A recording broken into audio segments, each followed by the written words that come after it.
Hey, hey, salut à toi l'ami, j'espère te trouver avec la super forme aujourd'hui. Bienvenue dans le podcast Thierry Point Solution. Je suis Eric, ton spécialiste pour le développement rapide de ton business sur Internet et auteur du livre Comment réussir financièrement grâce au web. Dans ce nouvel épisode, on va parler de choisir le meilleur modèle possible pour soi quand on se lance sur Internet ou qu'on cherche à développer un nouveau modèle de business en ligne que celui auquel on est habitué ou tout simplement qu'on veut s'ajouter une source additionnelle de revenus. L'idée, ça va être de trouver la meilleure voie possible pour atteindre de super niveaux de revenus tout en évitant certains pièges et ainsi sauvegarder un max de temps et d'énergie qu'on va pouvoir utiliser pour se développer un business vraiment rentable tout en prenant son pied à le faire. Ça te dit d'en savoir plus? Alors surtout, lâche pas la suite!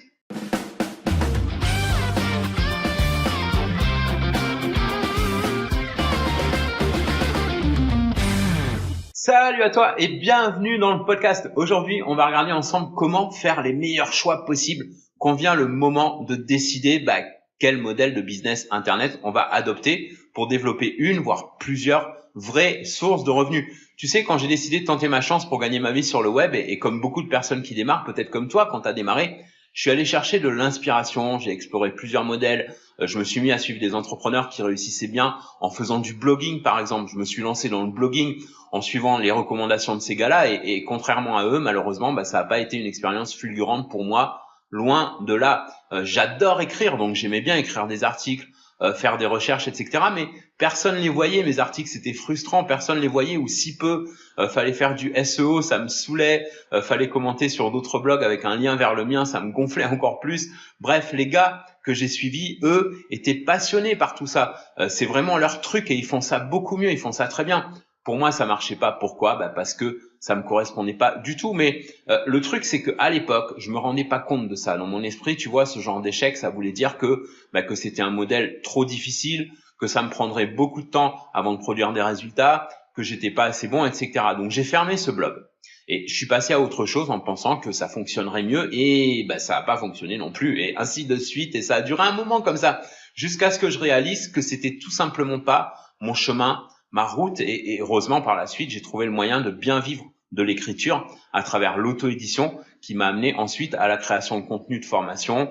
Tout ça s'est enchaîné, j'ai même lancé un nouveau blog dans l'intervalle, mais cette fois-ci non pas comme source directe de revenus, mais comme source additionnelle pour partager des infos avec ma communauté sans stresser, sans chercher à référencer le blog plus que ça, ni le monétiser, mais en amenant au passage de plus en plus d'abonnés vers ma mailing list et ensuite de me lancer dans l'affiliation qui me passionne beaucoup aussi, puis le consulting pour les entreprises, etc. Le reste, comme on dit, c'est de l'histoire. Bref, la clé qui m'a enfin permis de développer un business en ligne florissant à travers ces modèles, ça a été d'explorer plusieurs pistes, un certain nombre, il faut le reconnaître, alors en testant des trucs, mais en focalisant sur un truc à la fois, sans papillonner de droite à gauche, juste, tu vois, parce que c'était l'opportunité du moment ou quoi. Et aussi, j'ai cessé de courir après des opportunités juste pour les profits, même si bien sûr j'ai pas perdu le nord non plus, tu vois, parce que évidemment l'objectif d'un business, on est d'accord, c'est de faire des profits. J'en parlais un peu mieux dans un des derniers podcasts, je voudrais pas te dire de bêtises, mais je crois que c'était le numéro 14.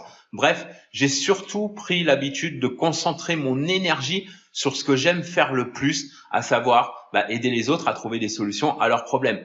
Toi, c'est peut-être autre chose. Toi, tu as peut-être essayé, par exemple, je sais pas moi, de faire de beaux revenus avec l'e-commerce parce que tu voyais des entrepreneurs pour qui ça cartonne, pour qui ça marche extrêmement bien.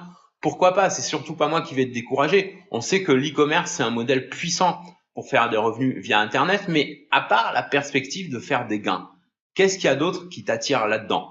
Si t'aimes, je sais pas moi, créer des boutiques, trouver des bons produits pour tes clients, les fidéliser, les surprendre, établir ta présence d'e-commerçant, faire des tests, des stats, etc.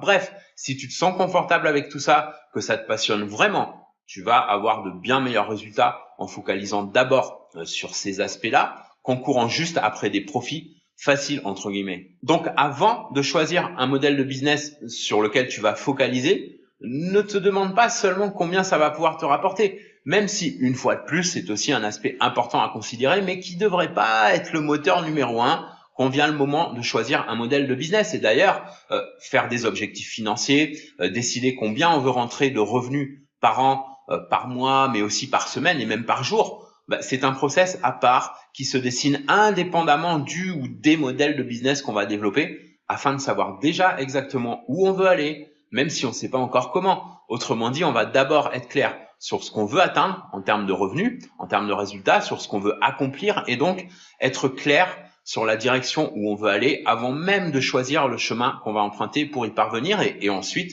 dans un deuxième temps, sélectionner un modèle de business non pas se basant uniquement sur un potentiel de profit, de revenus, mais avant tout sur les affinités qu'on a avec tel ou tel modèle. Alors évidemment, il faut une balance des deux. On va pas choisir un modèle juste par plaisir, tu vois, sinon c'est plus un business, c'est un hobby. Mais tu vois l'esprit, quel que soit le modèle que tu vas analyser avant de te décider, pense à la suite, à ce que ça va impliquer par la suite, à ce que ça va nécessiter pour toi de faire. Est-ce que tu vas devoir, je sais pas moi, par exemple, apprendre des trucs nouveaux? C'est génial d'absorber une nouvelle connaissance, de développer de nouvelles compétences, mais est-ce que ça t'emballe vraiment? Est-ce que ça te porte?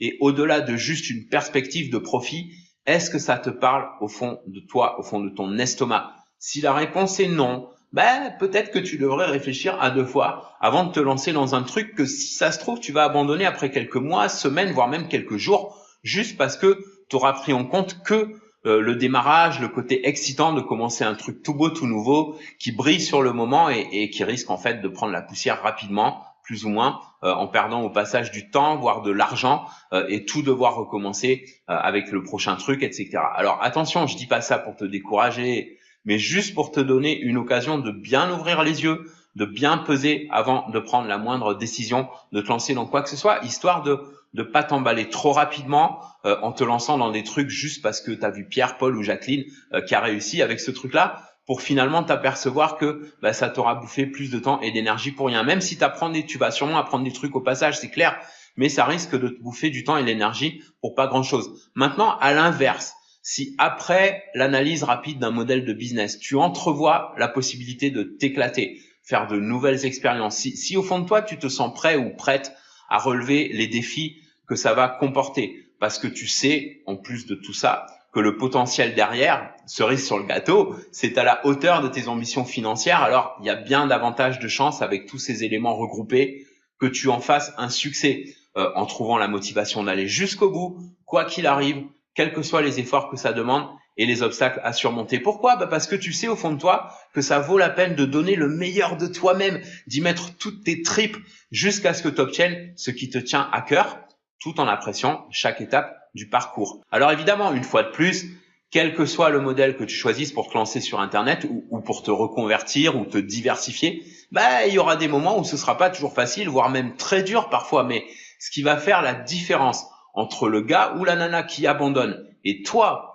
c'est d'avoir un niveau suffisamment élevé de passion pour ce modèle, en tout cas suffisamment élevé pour maintenir ton cap quoi qu'il arrive et utiliser chaque échec non plus comme des raisons d'abandonner, mais au contraire comme autant de raisons de progresser en t'améliorant un peu plus à chaque fois jusqu'à ce que tu vois enfin tes efforts récompensés, pas seulement en termes de revenus, mais aussi en termes de satisfaction personnelle et de fierté avec le regain de confiance en soi nécessaire pour passer ensuite à la vitesse supérieure et ainsi de suite. Voilà, c'était les recommandations de la semaine avec une info au passage.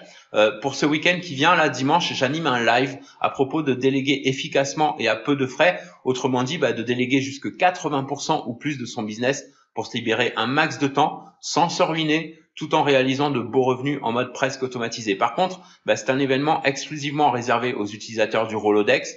Tu sais, cet outil qu'on a développé avec un partenaire pour t'amener sur un plateau d'argent, pour ainsi dire, les meilleurs prestataires au meilleur prix sur des plateformes comme Fiverr ou 5euros.com dans plein de domaines, quel que soit ton modèle de business sur Internet. Il y a un training qui accompagne le Rolodex qui a lieu ce dimanche, mais qui sera aussi enregistré et disponible à tout moment dans la zone membre. Pour pouvoir accéder à ce puissant outil et au training offert en bonus, donc c'est simple, tu as un lien que je te donne en description et que je te rappelle ici, c'est eric.solution, alors solution avec un S à la fin toujours, eric.solution/Rollo, eric.solution/Rollo, R-O-L-O. Tu vas tomber sur une page d'inscription gratuite pour voir une vidéo avec plus d'infos, des témoignages authentiques et des preuves de résultats qu'on obtient grâce à l'utilisation de notre Holodex et de quelques techniques simples qui seront développées dans le training qui l'accompagne. Fonce vite voir ça donc si c'est pas encore fait. Je te kiffe. Merci pour avoir suivi le podcast. Si t'as plu, n'hésite pas à liker et partager avec un max de tes amis ou collègues entrepreneurs. On se retrouve dans le prochain épisode. En attendant, prends soin de toi et fais une différence dans ton business et dans ta vie aujourd'hui.